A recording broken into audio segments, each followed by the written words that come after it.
Welcome back to Theme Park Wizard, and today we have a special rumor update, specifically on Disneyland projects. And this rumor update comes from WDW4 member Visionary, Soul of Visionary, I think. That these trusted insiders have posted on. I got this information from trusted insiders, and keep in mind it's a rumor update, so take this with don't take it with confirmation or fact, but this should put like an idea on your head of how some of these projects are developing here at the Disneyland Resort. So, I have a whole host of projects, some of which I didn't even know were in development, which is good. So you might learn something here as well. So let's get started. First, he broke down Disneyland. Yes, he broke down Disneyland's projects, and of course Tomorrowland, which obviously was in development, is of course on an indefinite delay, unfortunately. Hopefully indefinite delay doesn't mean more than like 2 years, but I'm hoping, hopefully, maybe when the park's open and they start making a lot of money, maybe they'll speed it up, especially as they finish up other projects like Avengers Campus. Mickey and Minnie's Runaway Railway is of course going to open in 2023, but the actual delay is only by 5 months, which makes sense. Again, let's say it's going to open in summer 2022, or fall 2022, then 5 months would push it to like spring 2023. So I expect maybe spring 2023 opening for Mickey and Minnie's Runaway Railway. With this, the steel structure on that is almost halfway done already for the building. Basically, what is it? Just a giant warehouse, which is fantastic. It's flying. Now, Star Wars Galaxy's Edge Phase 2, which is the interactive element, which is the droids and stuff and more character development. That, of course, is on an indefinite delay. Probably for 2 reasons, probably for money and for COVID. You can only have character interactions, at least, with the COVID situation, at least initially. The droids, that's a little bit different. That's probably just due to the budgetary and money issues, but hopefully the indefinite delay for that portion, at least, can come back maybe in 2021 summertime or even 2022, because definitely Star Wars Galaxy's Edge should be a little bit more lively than it is right now. Splash Mountain, which again is rumored to begin or close in 2022 for its 2-year construction period to Princess and the Frog. That is now rumored to have a delay by at least 8 months, so it might actually close in 2023 instead, or maybe late 2022. You know how they usually do that January 7th, or that first week after New Year's, when the New York break is over. That's when they close rides for refurbishment.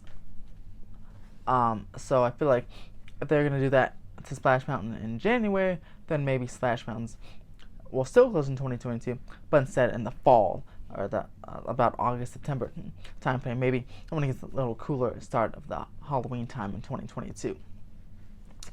And we'll probably open again in 2024, 2025 as Princess and the Frog.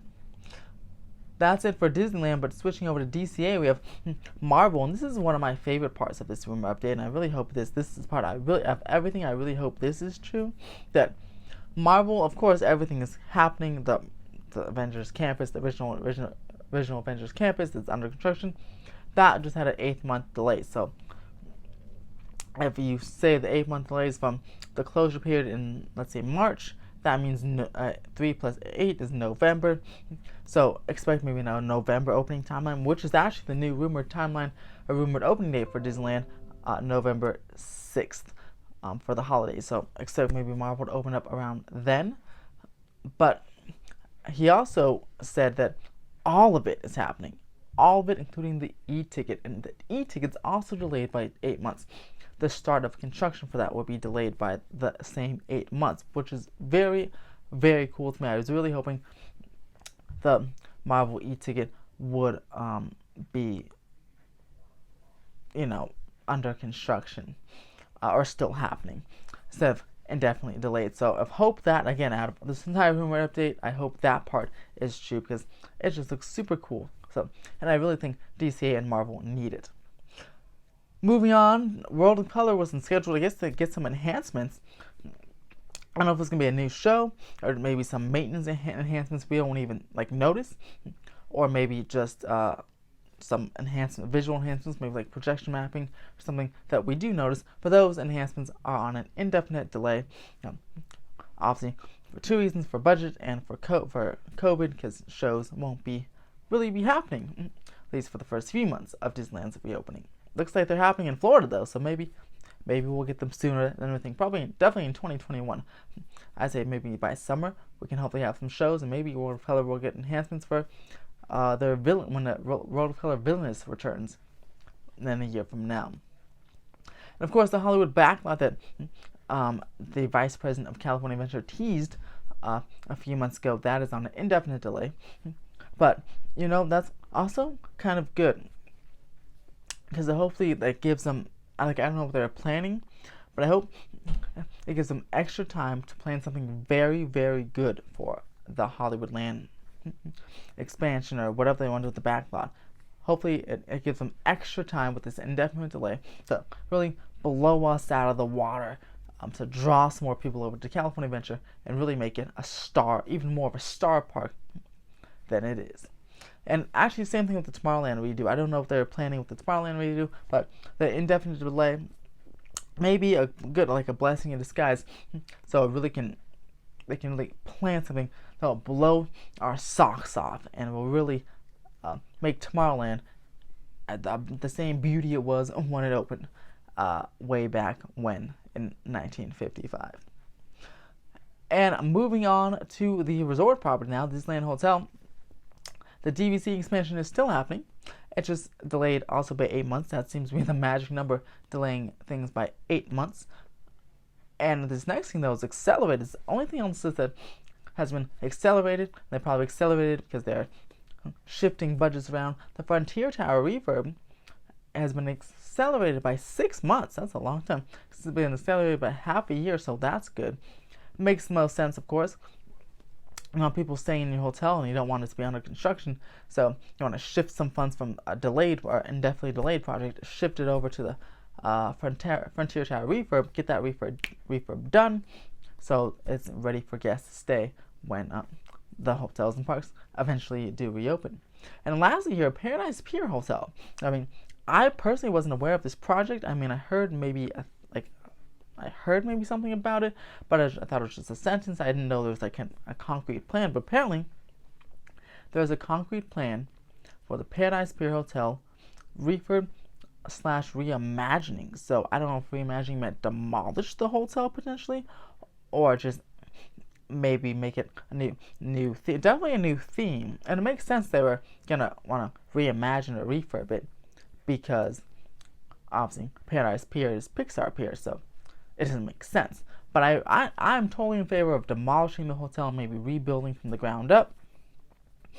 But even any kind of refurb works for me. But I really think, because that isn't really even Disney's hotel.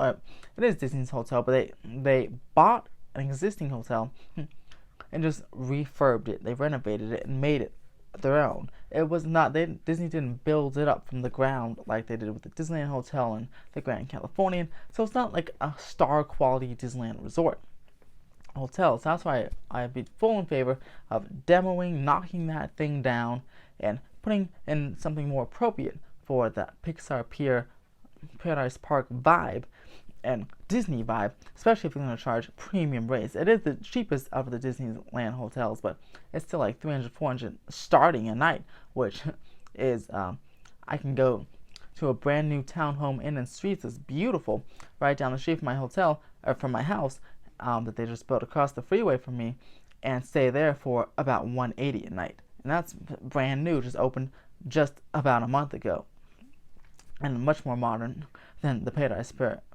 Hotel is. So they should really demolish that, build up a brand new hotel, reimagine a brand new hotel from the start to fits into that Pixar. It could be a Pixar hotel, maybe like an Incredibles hotel, like a Pixar Pier Hotel, but more modern, and kind of have each floor can be themed to a different Pixar character. Who knows? But let me know, what ideas do you guys what ideas would you have for replacing the Paradise Pier Hotel, or even just reimagining the hotel, but really replacing it? So 2 questions. Would you want to replace it or reimagine, renovate the Paradise Pier Hotel, and what IP, or what ideas would you have? Let me know in the comments below. So give this video a big thumbs up if you like it, and subscribe for more theme park updates. I hope you have a fantastic day.